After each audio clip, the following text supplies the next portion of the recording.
Devon Larratt has precisely 0% chance of beating Denis Siplenkov. Denis, even at 70% of his peak shape, is more than capable enough to beat Devon.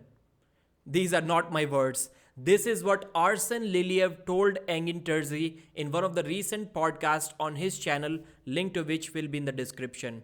When he was asked about the prediction of the Devon versus Denis November 11th East versus West 10 super match, this is what he said. And Artyom Morozov said something that was even more interesting and kind of shocking.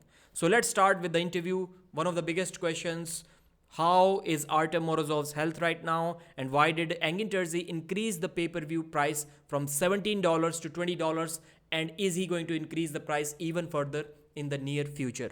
So let's talk about Morozov's health. Morozov said that he's not back at his peak shape now, at least now. He's still lean, he's still light, and he's slowly trying to recover by lifting small weights and pumping blood.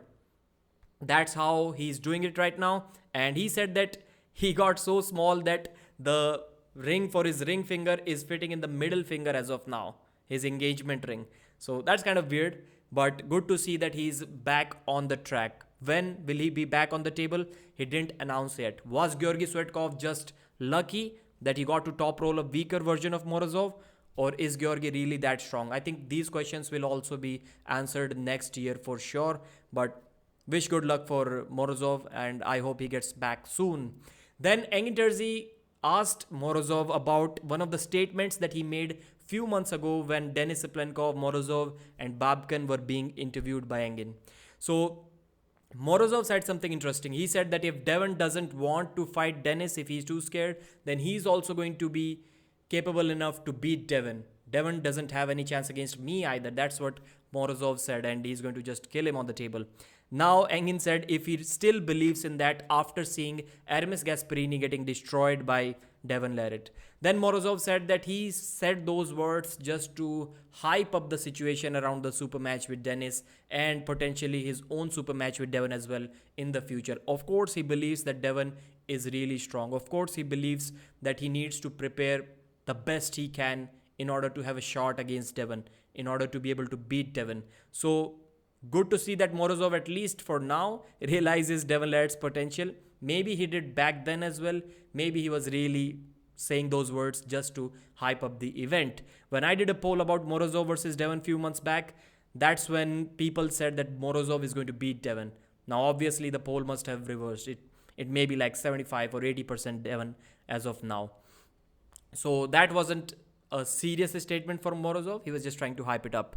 Then Arsen Liliev's comeback. Arsen said that he got his heart checked by a doctor, his health checked by a doctor. It's kind of weird to get your heart checked before deciding if you want to make a comeback or not. Maybe it is common in professional world. Maybe I, just being a news guy, don't know about that. But good to see that he still is somewhat thinking about making a comeback. Engin was able to convince Arsen to start training to come back.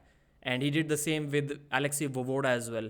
But Vovoda did make a comeback and Arsen kind of stopped due to the war situation, and it's looking difficult as of now, but hopefully he also gets back on the table. And then Engin asked what happens if you face, in your prime version, you face Devon Larratt of now at 105 kg, the Devon that is going to face Ongarbayev at 105 if he's able to beat Denis Siplenkov. Arsen said something interesting. Obviously, the man is confident, but he's really confident. He said that, Engin, if I was in my prime shape now, I wouldn't be asking Devon to come down to 105 kg. I would be going up and beating Devon in the super heavies. The man is really confident. Few months ago or almost a year ago, he told Engin that even now, seriously speaking, even now, to him, everyone feels beatable except for one, Levan Saginashvili. That's how confident this man is while being out of shape. As of now, I think I can say he's kind of out of shape, but his forearms are still looking big. Not muscular, not tight, but his arms are still big. So the next thing about the pay-per-view price, why did Engin increase it to $20 for East versus West 10? Well, before answering that, I'd like to mention something. About a year or so ago, Engin Terzi messaged me. We discussed these price hike topic. whether Engin should increase the price or not. Engin was asking me, and I was like, go for it, Engin, go for it. Because if anyone has any potential or any situation where he can make some money from arm wrestling, I'm probably the second happiest guy after that person. So I was obviously, Engin, do it. Your event is still the best, still the cheapest. Please make the pay-per-view price higher, and you should do it. And Engin is like, no, I won't do it. I was like, bro, why did you ask me that? But obviously he didn't increase it at that time. At that time, I think it wasn't even $15 or something. Now it's up to $20. So why did he increase that? First of all, Engin said that the first pay-per-view cost him, I think it was East versus West 2, if I'm correct. That cost him around $80,000, and this one is going to cost almost 4 times that. So what's that? $300,000, which is a huge amount of money, and $20 is still really cheap. That's the best pay-per-view that you're ever going to buy in the history of the sport, and maybe in the future as well. I mean, Vendetta 50 was by far the biggest pay-per-view that we ever saw until probably East versus West 4 or East versus West 5. Devon versus Denis pay-per-view I'm talking about. But that thing was $30 back in 2018. $30. And nobody got to watch the stream. It crashed because of the heavy traffic. That's how bad the situation was back then. Compared to that, this $20 pay-per-view, and this is the right arm between Devon and Denis, I think it's a steal deal. And if Engin is able to sell, let's say 30,000 pay-per-view sales, and if he gets, like, after Core Sports taking their cut and after the government taking their taxes, maybe he gets $11 out of those 20 for every single pay-per-view, then he's still going to make 300,000 at least. So, and he's selling posters and bunch of other stuff. So good to see that. Maybe that's my guesstimate that Engin is probably going to make at least $50,000 from this pay-per-view. He deserves to make $500,000. That's what I will pray for in the future. So that's the reason for the pay-per-view increase. And Engin Terzi versus David Samusha, the predictions. I'm going to say something. I'm not blaming Engin here for anything. That's the athlete's own choice. But anyone who's on a paycheck from Engin is probably going to find himself in a difficult situation where he cannot predict against Engin Terzi. And so far, this has been the trend. Everyone is predicting Engin to win that super match. I haven't seen anyone predict against Engin till now. If I did, please mention in the comments. So obviously, all 3 of the guests predicted Engin to win. But Arsen was really questioning. He was really trying to give a logical prediction. Engin said that he's about 90 to 95% of his peak shape. Not now, but he's going to be in that condition when he faces Samusha. Let's say 95%.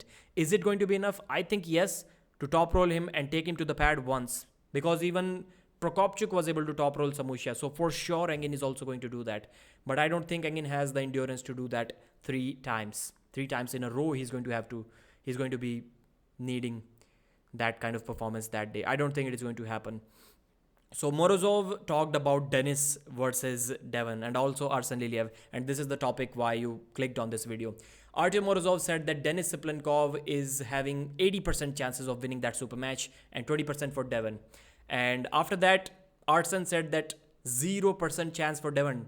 They're not on the same level. Denis is going to destroy Devon Larratt.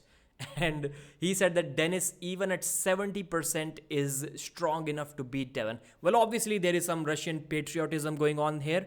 And obviously, Morozov is also going to support the Russian athlete for obvious reasons, despite him having the citizenship of Kazakhstan. But he's going to support Denis for sure. Then Morozov also started saying something. He said that I said 20% for Devon just because he's an ambassador of the sport and he respects Devon. That's why he said 20%. Otherwise, for Morozov as well, the chances are basically 0%. Now, that's clearly some patriotism going on. There is absolutely no way that Devon has 0% chance against Denis. In 2018, I also believed the same. I also said that Devon has 0% chance against Denis on the left arm. But that's not the case here. I think Denis is the underdog here, at least in my opinion. So they talked about the practice pulls, and Morozov said that when he recently practiced with Denis Siplenkov, yes, although he was weaker on that day because of obvious reasons, but he felt like he was arm wrestling a wall. He could have used 2 hands and it still wouldn't have mattered against Denis. That's how strong he was. And then they talked about the practice pulls with the Dikian. They said that Denis is training a lot, so he's never fully recovered. He's always kind of tired. That's why the Dikian hits him to here, and then Denis holds him and brings him back. If Denis is fresh, the things would look different there. So these were the highlights from the interview with Engin Terzi. If you liked the video, please give it a thumbs up. And if you want to watch more videos on time, then please click the subscribe and bell icon. Thank you guys.